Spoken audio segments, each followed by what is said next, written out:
राम राम जी। आत्म मंथन में आपका स्वागत है।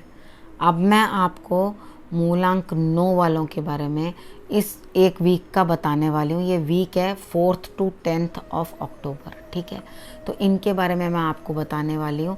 आपको जो मैं थोड़ी थोड़ी प्रोडिक्शंस बताती हूँ वो घर की चीज़ों में से ही उपाय करके ही होते हैं। वहाँ से छोटी मोटी चीज़ें लेके आप जनरल से छोटे उपाय करके भी अपने दिन को बेटर बना सकते हैं। आप अच्छी तरह से जान सकते हैं कि आपका दिन कैसा है, दूसरे के लिए कैसी प्रेडिक्शन रही है। आप उस चीज़ को लेकर के आगे बढ़ सकते हैं। अब हम बात कर लेते हैं संडे वाले दिन की। तो संडे वाले दिन ऐसा लग रहा है आपको कुछ अच्छा नहीं लग रहा अंदर से, ठीक है। लो फील हो रहा है, मन नहीं कर रहा, बेड पे लेटे हैं, तबीयत ठीक नहीं लग रही, अच्छा नहीं फील हो रहा अंदर से। तो आपका कोई काम है जो आप करना चाह रहे हो, वो कार्य भी आपका नहीं बन रहा। तो आपका जो कार्य नहीं बन रहा है उसके लिए आपको कार्ड्स सब्र रखने को कह रहे हैं। सब्र रखो, आपका काम बनेगा, ठीक है। उसके बाद आपने करना क्या है, संडे राहु काल वाले दिन आप इतने से जौ अपने सिर से उसमें जल या दूध लगा के इतने से जौ ले लेना, एंटी क्लॉकवाइज उसार के अपने ही घर के वॉश बेसिन में उसे जल प्रवाह कर देना। अब हम बात कर लेते हैं मंडे की। अब मंडे वाले दिन राहु काल आप कहाँ से देखोगे, हमारी पंचांग आती है, आप उसमें से देख लेना राहु काल संडे वाले दिन का कब होता है। अच्छा, उसके बाद हम मंडे वाले दिन की बात करते हैं। मंडे वाले दिन आप सबको काफ़ी रौब जमाते हुए, एक जैसे जंगल राज चल रहा होता है, ऊंचा ऊंचा बोलना और डांटना, और इस तरह से करके आप जो है किसी के साथ, अपनी फैमिली के साथ या किसी के साथ भी आप बिहेव कर सकते हैं।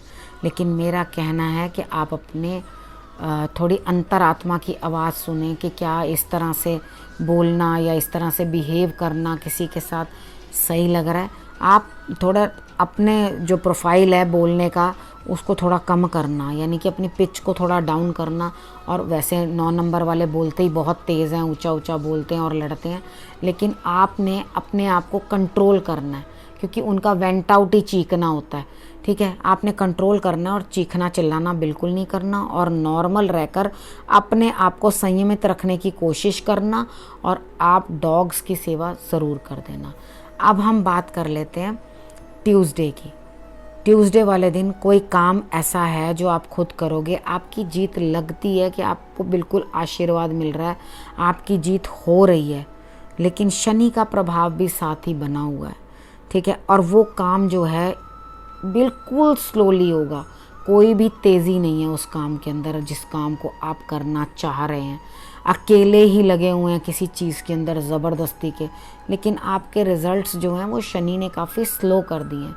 तो इसका रिज़ल्ट पाने के लिए आपने करना क्या है, अपने माथे पे हल्दी और केसर का आपने तिलक करना है, ताकि आपके अंदर कुछ एनर्जी आए और आप उस काम को थोड़ी तेज़ी निकाल सकें, कर सकें उसको, ठीक है। ये उपाय आप करोगे तो आपके लिए बेनिफिट है। अब हम उसके बाद बात करते हैं वेडनेसडे की।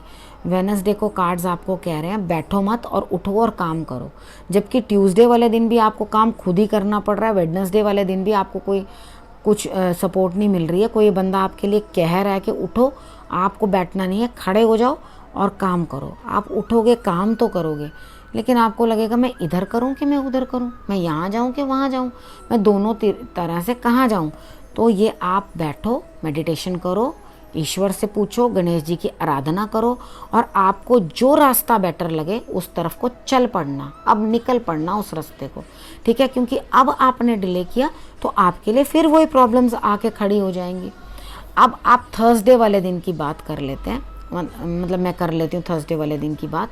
तो इसके अंदर आपको क्या करना है, इधर भी आप शनि की वजह से स्टक हो, आप कुछ कर नहीं पा रहे। शनि का प्रभाव जो है वो आपके अंदर कोई चेंज भी आने नहीं दे रहा, ठीक है। आपको शनि की कोई सख्त पनिशमेंट मिली है या मिलेगी, तो आप क्या करोगे, क्योंकि गुरुवार वाले दिन शनि प्रभाव दिखा रहा है तो वो प्रॉब्लमेटिक ही होता है, ठीक है। आपने करना क्या है, सबसे पहले अपने अंदर बदलाव लाना है। जो आपकी जिस तरह की थी नेचर, आप में बहुत चेंज आएगा, एकदम चेंज आना शुरू हो जाएगा। तो आपके अंदर जो भी चीज़ यानी कि रूडनेस थी, गंदी तरह से बोलना, अभद्र भाषा का प्रयोग करना, अगर आप इस तरह के थे तो ठीक है, अगर नहीं है तो मैं नहीं कह रही हूँ अब गलत, तो आप अपने अंदर बदलाव लाने की कोशिश करोगे, ठीक है, आप चेंजेस लाने की कोशिश करोगे। आप हनुमान चालीसा का पाठ कर लेना, आपके लिए जो शनि द्वारा भी बाधाएं आ रही हैं वो भी आपकी दूर होती हुई दिखाई देंगी। उसके बाद आप हम फ्राइडे की बात कर लेते हैं।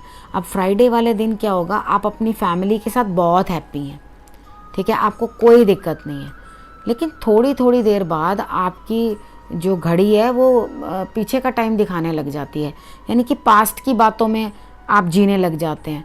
तो जब आप पास्ट की बातों में लगातार जीते रहोगे तो आप जो है परेशान हो जाओगे। तो पास्ट की लाइफ में ना जीकर अपने घर गृहस्थी की तरफ ही या अपनी परिवार की तरफ ही ध्यान दो। कोई ना कोई कार्य ऐसा है जो आपका इस दिन पूर्ण हो सकता है। अगर आप पास्ट लाइफ से रिलेटेड भी किसी से कोई बातचीत करना चाहते हो तो वो भी आपका फ्राइडे वाले दिन आपका कार्य जो है वो पूर्ण होता हुआ दिखाई देता है, ठीक है। उसके बाद हम सैटरडे की बात कर लेते हैं। सैटरडे वाले दिन आपको किसी ना किसी को कुछ देना पड़ेगा, यानी कि आप उसे कुछ ना कुछ दोगे। आपको किसी से ऋण लिया हुआ है तो वो आपको देना पड़ेगा। अगर आपने अपने एम्प्लॉयज़ की सैलरी नहीं दी है तो वो आपको देनी पड़ेगी, क्योंकि जब सैटरडे को देने की बात आती है इसका मतलब होता है आप किसी के ऋणी हैं, ठीक है। आपको किसी ना किसी का धन जो है लौटाना है तो वो आप लौटाएं। कई बार हमने उस समय नहीं लिया होता, पहले लिया होता है, कभी पिछले जन्म में लिया होता है, तो किसी ना किसी का कुछ आपको देना है, तभी आपको खुशी प्राप्त होगी। हो सके तो जो लोग आपके पास काम करते हैं या आपको ऐसा लगे सारा दिन के अंदर मैंने तो किसी का कुछ भी नहीं देना, कोई आया भी नहीं लेने के लिए, तो कोई प्रॉब्लम नहीं है। जो मतलब सैटर्न को बिलोंग करते हैं, हमारे वर्कर्स होते हैं, एम्प्लॉयज़ होते हैं, जो लोग हमारी सेवा करते हैं, हमारे काम करके देते हैं, उनको हमने कुछ ना कुछ दे देना है। अगर हम कुछ खाने को दे सकते हैं, कैसे भी दे सकते हैं, तो आपको जो है तब लाभ होता हुआ दिखाई देता है। अब मैंने आपके लिए ये वीक की पूरी प्रेडिक्शंस कर दी हैं और अब मैं इस प्रेडिक्शन को यहीं समाप्त करती हूँ। अगले हफ्ते फिर से आपके लिए प्रेडिक्शंस लेके आऊँगी। तब तक के लिए नमस्कार।